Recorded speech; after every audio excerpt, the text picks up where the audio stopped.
सावधान ओडिशा आपण मानक स्वागत। आज हूँ 25 अगस्ट रविवार। चलतु देखने देश विदेशर 15टी बड़ खबर। जदि एपर्यंत वीडियो को लाइक करना वीडियो को लाइक करने चैनल को सब्सक्राइब कर कमेंट माध्यम जनातु आपण मैंने क्यों जिले देखुंत जहाद्वारा एभली गुरुत्वपूर्ण खबर आपण मान पाखे सर्वप्रथम पहुँचार।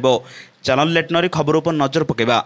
नंबर 1 अगस्ट 26 तारिख में बंद रहिबो मुख्यमंत्री जनशुणाणी कार्यक्रम। आसंता सोमवार दिन भुवनेश्वर यूनिट 5 स्थित मुख्यमंत्री अभियोग प्रकोष्ठ में जनशुणाणी बंद रहिबो। सरकारी छुट्टी थिबारु एई दिन जन अभियोग शुणाणी बंद रहिबो।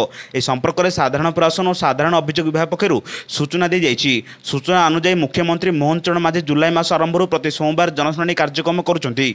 लोकंक समस्या को सीधासळख शुणी यार समाधान करुछंती। आसंता सोमवार जन्माष्टमी पड़ुथिबारु एई दिन सरकार छुट्टी रहउछि। तेणु एई दिन जनशुणाणी कार्यक्रम बंद रहिबो। नंबर 2 रूसर एक जेल भितर गोष्ठी संघर्ष फल 8 जनकर मृत्यु होइछि। सेहिपरि एई घटनार एकाधिक आहत होइथिबा सूचना मिलिछि। तेबे एई गोष्ठी संघर्ष में 4टी जेल कर्मचारी सामिल रही जमापड़ी।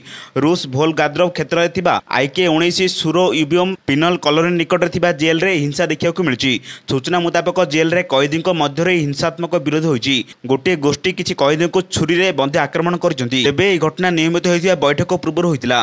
कहुए इस्लामिक स्टेट सहित जड़ित कैदी मैंने जेल भितर कांड घटाई। आक्रमण में 8 जन कैदी मृत्यु होता बेले अनेक आहत होता सूचना मिली। नंबर 3 सुभद्रा योजना को नहीं राज्य सरकार को टार्गेट कले विरोधी नेता Naveen Patnaik. Social media platform X रे एक पोस्ट कर नवीन कहते निर्वाचन बेले बीजेपी प्रत्येक महिला को 50,000 टंका बोली देवे ग्यारंटी देते किंतु मात्र देउचनी 5,000 टंका कहते सब महिला सुभद्रा योजना लाभ पाइबे किंतु एबे पाइबे मात्र 3 जरूर जड़े मात्र माँ मानक यह कौन बीजेपी ग्यारंटी बोली प्रश्न कर विरोधी नेता नवीन पट्टनायक। से आहरी कहते आमर 4.5 कोटी जनसंख्यार प्राय 2.25 कोटी महिला एथिरे सामिल हुए बोली आशा कर जाउथिला किंतु एबे बीजेपी सरकार कहवा मुताबक केवल मात्र 70 लाख महिला एथिरे सामिल होई परिबे। नंबर 4 बंगोपसागर सीरीज लघुचाप उत्तर बंगोपसागर शनिवार दिन सृष्टि है घूर्णिबलय।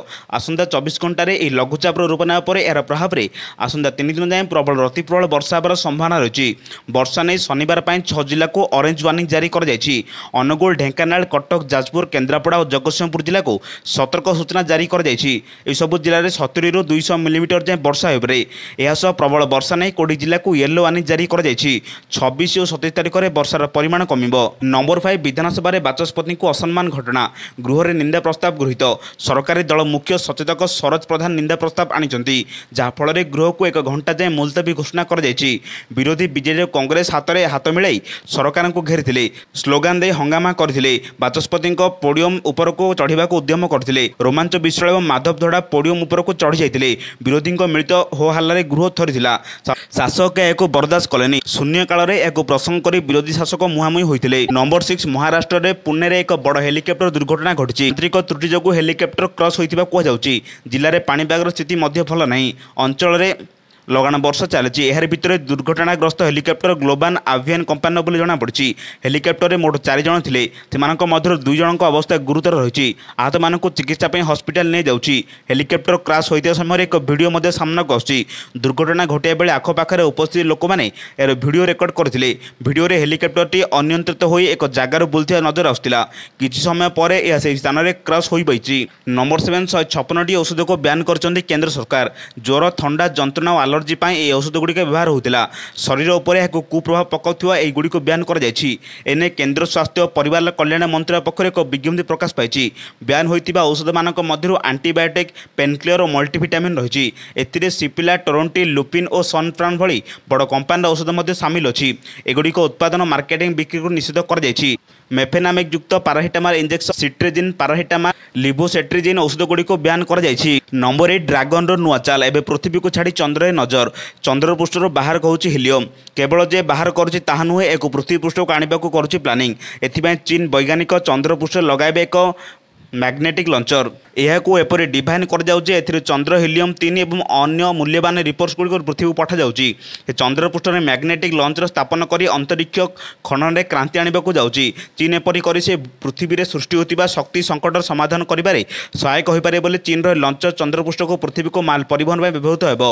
एथिपाई $18 बिलियन बजेट प्रस्तुत होती अर्थात प्राय 1510 बिलियन टंका धार्य कर नंबर 9 मंचेश्वर स्थापित चाउल एटीएम को बहुत प्रशंसा मिलूँ। यह द्वारा ओजन ରେସନରେ ହେଉଥିବା ଠକେଇକୁ ରୋକାଯିବା ସହ ଉପଭୋକ୍ତା ମାନେ ଲାଭବାନ ହେବେ। ଆଗାମୀ ଦିନରେ ପ୍ରତି ଜିଲ୍ଲା ମୁଖ୍ୟାଳୟ ବ୍ଲକ ଓ ପର୍ଯ୍ୟାୟକ୍ରମେ ପଞ୍ଚାୟତରେ ଗ୍ରେନ୍ ଏଟିଏମ୍ ଖୋଲାଯିବ ବୋଲି ଖାଦ୍ୟ ଯୋଗାଣ ଖାଉଟି କଲ୍ୟାଣ ମନ୍ତ୍ରୀ କୃଷ୍ଣଚନ୍ଦ୍ର ପାତ୍ର କହିଛନ୍ତି। ଶୁକ୍ରବାର ବିଧାନସଭାରେ ଖାଦ୍ୟ ଯୋଗାଣ ଖାଉଟି କଲ୍ୟାଣ ମନ୍ତ୍ରୀ ବିଭାଗର ଖର୍ଚ୍ଚ ଦାବି ଉପସ୍ଥାପନ କରି ମନ୍ତ୍ରୀ ଶ୍ରୀ ପାତ୍ର କହିଛନ୍ତି, ପୂର୍ବରୁ ଚାଉଳ ବଣ୍ଟନରେ ହଜାର ହଜାର କୋଟିର ଦୁର୍ନୀତି ହେଉଥିଲା। ଲୋକେ ମରିଯିବା ପରେ ବି ସେମାନଙ୍କ ରାସନ କାର୍ଡରେ ଚାଉଳ ଉଠାଯାଉଥିଲା। ରାଜ୍ୟରେ 16 ଲକ୍ଷରୁ ଅଧିକ ଭୂତ କାର୍ଡ ରହିଛି। ନମ୍ବର 10 ପ୍ରଧାନମନ୍ତ୍ରୀ ନରେନ୍ଦ୍ର ମୋଦି ପୋଲାଣ୍ଡ ଓ ୟୁକ୍ରେନ୍ ଯାତ୍ରା ଶେଷ କରି ନୂଆଦିଲ୍ଲୀ ଫେରିଛନ୍ତି। ପିଏମ୍ ମୋଦିଙ୍କର ଏହି ଗସ୍ତରେ ପୋଲାଣ୍ଡ ଓ ୟୁକ୍ରେନ୍ ସହିତ ଦ୍ୱିପାକ୍ଷିକ ପ୍ରସଙ୍ଗ ଉପରେ ଗୁରୁତ୍ୱପୂର୍ଣ୍ଣ ଆଲୋଚନା ହୋଇଥିଲା। ଦୀର୍ଘଦିନ ଧରି ରୁଷ ୟୁକ୍ରେନ୍ ମଧ୍ୟରେ ଚାଲିଥିଲା ଯୁଦ୍ଧ ଶେଷ ହେବାର ଆଶା ମଧ୍ୟ ଉଜ୍ଜ୍ୱଳ ହୋଇଛି। ଭାରତ ଏହି ଯୁଦ୍ଧକୁ ଶେଷ କରିବାରେ ଗୁରୁତ୍ୱପୂର୍ଣ୍ଣ ଭୂମିକା ଗ୍ରହଣ କରିବ ବୋଲି ୟୁକ୍ରେନ୍ ରାଷ୍ଟ୍ରପତି ଜେଲେନ୍ସ୍କି କହିଛନ୍ତି। ଶୁକ୍ରବାର 7 ଘଣ୍ଟାର ଯାତ୍ରା ପରେ ପିଏମ୍ ମୋଦି ୟୁକ୍ରେନ୍ରେ କିବର ପହଞ୍ଚିଲେ। ଏହି ସମୟରେ ସେ ରାଷ୍ଟ୍ରପତି ଭୋଲୋଦିମିର ଜେଲେନ୍ସ୍କିଙ୍କ ସହ ଗୁରୁତ୍ୱପୂର୍ଣ୍ଣ ଆଲୋଚନା କରିଥିଲେ। ଏହି ସହିତ ରୁଷ ଓ ଚାଲିଥିବା ଯୁଦ୍ଧକୁ ଶେଷ କରିବାର ବ୍ୟକ୍ତିଗତ ରୂପେ ଯୋଗଦାନ କରିବାକୁ ଆଶ୍ୱାସନା ଦେଇଥିଲେ। ନମ୍ବର 11 ଭାରତୀୟ ରେଳବାଇ Vande Bharat express sleeper train ଚଳିତ ବର୍ଷ ଶେଷ ସୁଦ୍ଧା କାର୍ଯ୍ୟକ୍ଷମ ହେବ ବୋଲି ଆଶା କରାଯାଉଛି। 2019ରେ ଆରମ୍ଭ ହୋଇଥିବା ଚେୟାର କାର୍ ଟ୍ରେନ୍ ପରେ ଏହା ବନ୍ଦେ ଭାରତ ସିରିଜର ତୃତୀୟ ସଂସ୍କରଣ ହେବ। ଗୁଜରାଟରେ ବନ୍ଦେ ଭାରତ ସ୍ଲିପର ଟ୍ରେନ୍ର ପ୍ରଥମ ଟ୍ରେନ୍ ଚଳାଚଳ କରିବ ବୋଲି ଆଶା କରାଯାଉଛି। ଇଣ୍ଟିଗ୍ରାଲ କୋଚ୍ କାରଖାନା ଚେନ୍ନାଇରେ general manager U Subba Rao ସୂଚନାକ୍ରମେ ବନ୍ଦେ ଭାରତ ପ୍ରଥମ ସ୍ଲିପର ଟ୍ରେନ୍ ସେପ୍ଟେମ୍ବର 20 ସୁଦ୍ଧା ବେଙ୍ଗାଲୁରୁ ଭାରତ ମୁର୍ଭସ୍ ଲିମିଟେଡ୍ ପ୍ଲାଣ୍ଟରୁ ପ୍ରସ୍ଥାନ କରିବ ବୋଲି ଆଶା କରାଯାଉଛି। ଏହାପରେ ଏହାର ଟ୍ରାଏଲ୍ ରନ୍ କରାଯିବ। ନମ୍ବର 12 ଆଜିଠୁ ରାଜ୍ୟରେ ବଢ଼ିବ ବର୍ଷା। ଉତ୍ତର ବଙ୍ଗୋପସାଗରରେ ଏକ ଘୂର୍ଣ୍ଣିବଳୟ ସକ୍ରିୟ ରହିଥିବାରୁ ଏହା ପ୍ରଭାବରେ ରାଜ୍ୟରେ 6 ଦିନ ପର୍ଯ୍ୟନ୍ତ ବର୍ଷା ଲାଗି ରହିବ। ଆଜି ଓ ଆସନ୍ତାକାଲି ପ୍ରବଳରୁ ଅତି ପ୍ରବଳ ବର୍ଷା ଓ ତାପରେ 4 ଦିନ ପର୍ଯ୍ୟନ୍ତ ପ୍ରବଳ ବର୍ଷା ହେବ ବୋଲି ଆକଳନ କରିଛି ଆଞ୍ଚଳିକ ପାଣିପାଗ କେନ୍ଦ୍ର। ଅନ୍ୟପଟେ ଉତ୍ତର ପଶ୍ଚିମ ଓ ତତ୍ସଂଲଗ୍ନ ଅଞ୍ଚଳରେ ଲଘୁଚାପ ସକ୍ରିୟ ରହିଥିବାରୁ ଏହା ଉତ୍ତର ପୂର୍ବ ଦିଗକୁ ଗତି କରୁଥିବା ବେଳେ ଆଜି ଝାଡ଼ଖଣ୍ଡ ଆଡ଼କୁ ଅଗ୍ରସର ହୋଇପାରେ। ରାଜ୍ୟରେ ପ୍ରବଳରୁ ଅତି ପ୍ରବଳ ବର୍ଷା ସମ୍ଭାବନା ଥିବା ବେଳେ ଏହି ସମୟରେ ସମୁଦ୍ର ଅଶାନ୍ତ ରହିବ। ତେଣୁ ମତ୍ସ୍ୟଜୀବୀମାନଙ୍କୁ ସମୁଦ୍ର ମଧ୍ୟକୁ ନ ଯିବାକୁ ବାରଣ କରିଛି ପାଣିପାଗ ବିଭାଗ। ମୁଖ୍ୟତଃ 26 ତାରିଖ ପର୍ଯ୍ୟନ୍ତ ମତ୍ସ୍ୟଜୀବୀମାନଙ୍କ ପାଇଁ ୱାର୍ଣ୍ଣିଂ ଜାରି କରାଯାଇଛି। ସେହିପରି ମାଟି ଘରେ ରହୁଥିବା ଲୋକମାନଙ୍କୁ ସତର୍କ ପାଇଁ ପରାମର୍ଶ ଦେଇଛନ୍ତି ଆଞ୍ଚଳିକ ପାଣିପାଗ କେନ୍ଦ୍ର। ନମ୍ବର 13 ଟୋଲ୍ ଚାର୍ଜ ସମୟରେ ସରକାର ପରିବର୍ତ୍ତନ ଆଣିଛନ୍ତି। ନଭେମ୍ବର 2016ରୁ ଯାନବାହନ ପାଇଁ ଫାସ୍ଟ୍ୟାଗ୍ ବାଧ୍ୟତାମୂଳକ କରାଯାଇଛି। ସେବେଠାରୁ ମୋଟର ଚାଳକମାନଙ୍କୁ ଫାସ୍ଟ୍ୟାଗ୍ରେ ଆଗୁଆ ରିଚାର୍ଜ କରିବାକୁ ପଡ଼ିଥାଏ। ଟୋଲ୍ ଗେଟ୍ ଅତିକ୍ରମ କରିବା ସମୟରେ ଗାଡ଼ିରେ ଲାଗିଥିବା ଫାସ୍ଟ୍ୟାଗ୍ ସ୍କାନରକୁ ଟଙ୍କା କଟିଥାଏ। କେତେକ କ୍ଷେତ୍ରରେ ଫାସ୍ଟ୍ୟାଗ୍କୁ ପଇସା ସରିଯିବା କାରଣରୁ ମୋଟର ଚାଳକମାନେ ଅସୁବିଧାର ସମ୍ମୁଖୀନ ହୋଇଥାନ୍ତି। ନିକଟରେ ସମସ୍ୟାକୁ ଯାଞ୍ଚ କରିବା ପାଇଁ ଆର୍ବିଆଇ ଏକ ଗୁରୁତ୍ୱପୂର୍ଣ୍ଣ ନିଷ୍ପତ୍ତି ନେଇଥିଲା। ସ୍ୱୟଂଚାଳିତ ଭାବରେ ରିଚାର୍ଜ କରିବାକୁ ଅନୁମତି ଦିଆଯାଇଛି। ନମ୍ବର 14 ଭାରତ ବାଂଲାଦେଶ ସୀମାରେ ଉତ୍ତେଜନାର ପରିସ୍ଥିତି ସୃଷ୍ଟି ସ୍ପଷ୍ଟ ଭାବେ ହୋଇପଡ଼ୁଛି। ବର୍ତ୍ତମାନ ବର୍ଡର ବାଂଲାଦେଶ ଭାରତ ବାଂଲାଦେଶ ସୀମା ନିକଟରେ କ୍ୟାଟେଲ୍ ଫେସିଂ କାମ ବନ୍ଦ କରାଯାଇଛି। ଉତ୍ତର ଉଭୟ ଦେଶରେ କ୍ୟାଟେଲ୍ ପରସ୍ପର ଦେଶରେ ପ୍ରବେଶ ନ କରିବା ପାଇଁ ଏକ ବାଡ଼ ବର୍ଷ ପୂର୍ବେ ନିର୍ମାଣ କରାଯାଇଥିଲା। ଏଭଳି ପରିସ୍ଥିତିରେ ବାଂଲାଦେଶ ସେନା ହଠାତ୍ କର୍ମଚାରୀଙ୍କ ନିକଟରୁ ଆସି ସେମାନଙ୍କୁ କାମ ବନ୍ଦ କରିବାକୁ କହି ଚୁପ୍ ରହିଥିବା ଅନେକ ପ୍ରଶ୍ନ ସୃଷ୍ଟି କରୁଛି ଏବଂ ଏହା ମଧ୍ୟ ଦୁଇ ଦେଶ ମଧ୍ୟରେ ତିକ୍ତତା ସୃଷ୍ଟି କରୁଛି। ସୂଚନାଯୋଗ୍ୟ ଯେ ଏହି ବାଡ଼ ସୀମାର ନୁହେଁ ବରଂ ସୀମା ନିକଟରେ ନିର୍ମାଣ କରାଯାଉଥିଲା। ବିଏସ୍ଏଫ୍ର ଜଣେ ବରିଷ୍ଠ ଅଧିକାରୀ ହିନ୍ଦୁସ୍ତାନ ଟାଇମ୍ସକୁ କହିଛନ୍ତି ଯେ 2012ରେ ଦୁଇ ଦେଶ ମଧ୍ୟରେ ସ୍ୱାକ୍ଷରିତ ହୋଇଥିବା ଚୁକ୍ତି ଅନୁଯାୟୀ କ୍ୟାଟେଲ୍ ଫେସିଂ ନିର୍ମାଣ କରାଯାଉଛି। ନମ୍ବର 15 ଭାରତ ପାକିସ୍ତାନ ସୀମାରେ ଏକ ବଡ଼ ଖବର ସାମ୍ନାକୁ ଆସିଛି। ଆଜି ଭାରତୀୟ ସେନାର ଏକ ଡ୍ରୋନ୍ ଭୁଲବଶତଃ ଏଲ୍ଓସି ଡେଇଁ ପାକିସ୍ତାନରେ ପ୍ରବେଶ କରିଛି। ଏହି ଘଟଣା ସମ୍ପର୍କରେ ଭାରତୀୟ ସେନା ବିସ୍ତୃତ ସୂଚନା ଦେଇଛନ୍ତି। ଡ୍ରୋନ୍ ଏକ ଟ୍ରେନିଂ ମିଶନରେ ଥିବାବେଳେ ଏହି ଘଟଣା ଘଟିଥିଲା ଏବଂ ଯାନ୍ତ୍ରିକ ତ୍ରୁଟି ଯୋଗୁଁ ଏହା ନିୟନ୍ତ୍ରଣ ହରାଇ ପାକିସ୍ତାନ ଅଞ୍ଚଳରେ ପ୍ରବେଶ କରିଥିଲା। ଆଜି ସକାଳ 9:25ରେ ଏହି ଘଟଣା ଘଟିଥିଲା। ସେନାର ଡ୍ରୋନ୍ଟି ସବୁଥର ପରି ସର୍ଭିଲାନ୍ସ ପାଇଁ ଉଡ଼ାଣ ଭରିବାରେ କିଛି ସମୟ ପରେ ନିୟନ୍ତ୍ରଣ ହରାଇଥିଲା। ତେବେ ସୀମା ସେପଟେ ଲ୍ୟାଣ୍ଡ କରିବାକୁ ପାକିସ୍ତାନର ସେନା ଏହାକୁ ଜବତ କରିନେଇଛନ୍ତି।